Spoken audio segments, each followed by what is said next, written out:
night, and that fucked me up because my knee was, it was broken. It was fucked up bad, and it's Wednesday of Hell Week, and all the boat crews are past the surf zone, and I just got a Toradol shot in my knee because let's go, man, we're going, and it's fucking it's real late at night, and it was fucking raining, and the class is past the surf zone, and I'm still not a big fan of the fucking water.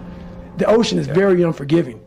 And I had this big life jacket on, and SBG's like, hey, follow me, man.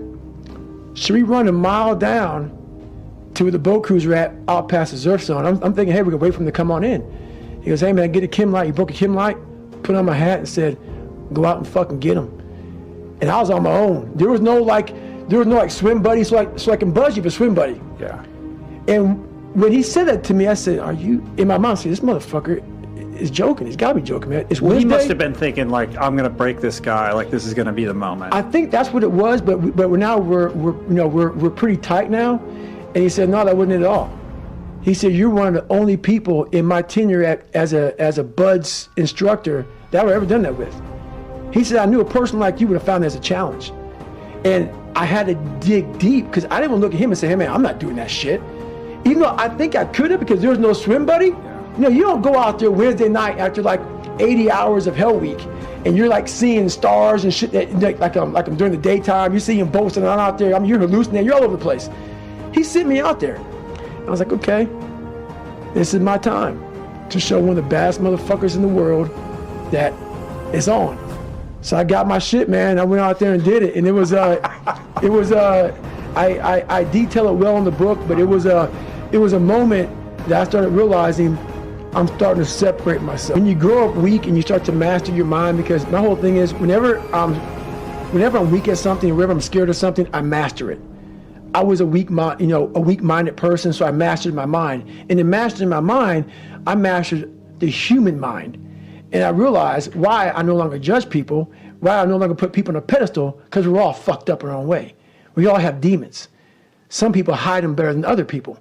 So I know we all have them. By me knowing that, I know that most alpha males are very fragile. Very fragile. They never want to see another person harder than them, especially in that kind of realm. The ego attachment. The ego, very strong. Ego will fuck you up every time. Ego is serious. So if I can hurt your ego, I got you. So by me having such a fragile ego growing up, all this was my advantage. I was doing a live autopsy on how fucked up I was. I was like, hey, this fucks me up. I bet it fucks other people up too. So I started using all these different tools and tactics to get in instructors' heads.